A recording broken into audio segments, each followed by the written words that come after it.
Joining us now is Imam Asad Majid. He is the Imam of the Ahmadiyya Muslim community in Molenbeek. Imam, thank you very much for being here. So we were surprised when we went to Molenbeek yesterday because they are the warmest, loveliest, most welcoming people, even to our camera. We thought maybe people wouldn't speak to us, but they did. But how do you explain that these lovely people live alongside of known terrorists and extremists? Yeah, exactly. The people of Molenbeek, where I come from, they are peace-loving people. The majority of Muslims are peace-loving, as you said.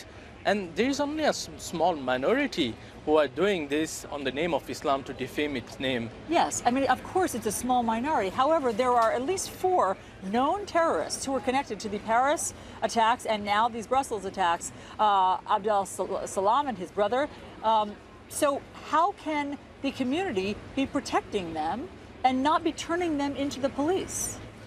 I think the most of people didn't knew about their presence in Molenbeek. So there are thousands of Muslims are living in Molenbeek. And as you said, there are only 4 who went to Paris and did some inappropriate acts. 4 that we know of. I mean, 4 that we know of. But police tell us that they think that Molenbeek does have a network of terrorism, that there is a cell of terrorism. Do you dispute that? Yeah, I live in Molenbeek, and being an Ahmadiyya Muslim Imam, we don't face anything like this.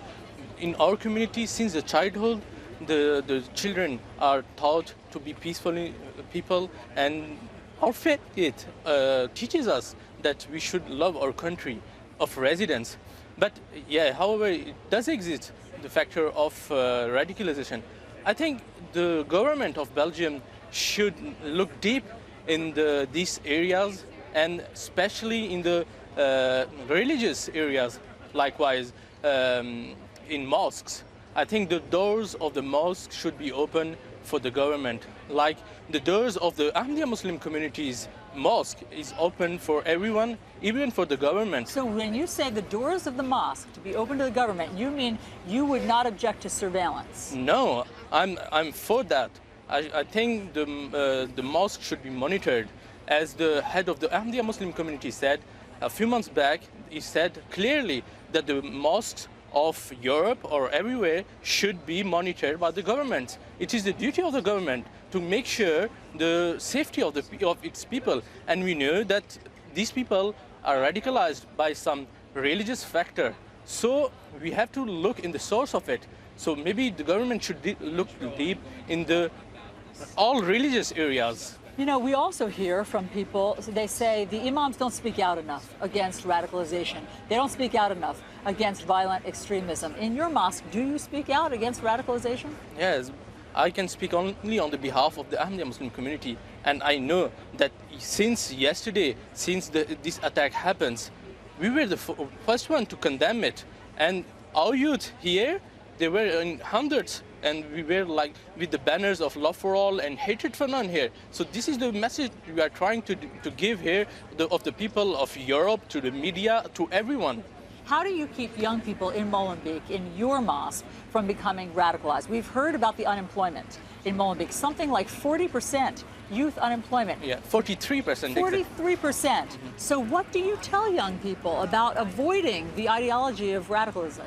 I think there is 2 things. First, there must be good knowledge about the teaching of the Holy Quran, the peaceful teaching of the Holy Quran, and this is the duty of all religious leaders, imams, and etc. So in our mosque, we teach our youngsters the real teaching, the peaceful teaching of the Holy Quran. Secondly, I think we should engage our youngsters in the community work, like we did here in Belgium. When this attack happened, the government made an appeal to give blood. We gathered the youth of Muslim youth from Molenbeek and from Brussels, and we went to the hospitals with these youth to show them that the Muslim, the real Muslim, are those who give blood, and they are not those who take bloods. That is beautiful. Imam Majid, thank you very much for being here and explaining Molenbeek and explaining your mosque. We really appreciate hearing. Thank you very much for having me. Yes, thank you. So, as you can hear, there is so much soul-searching going on here in Brussels, in the police community, in the intelligence community, in the mosque community, obviously in Molenbeek, and we are trying to bring it all to you live. I will be live here again in Brussels tomorrow from this public square. Meanwhile, CNN's coverage of the widening manhunt for those 2 terror suspects, it continues on Newsroom with Carol Costello right after this quick break. Thanks for joining us.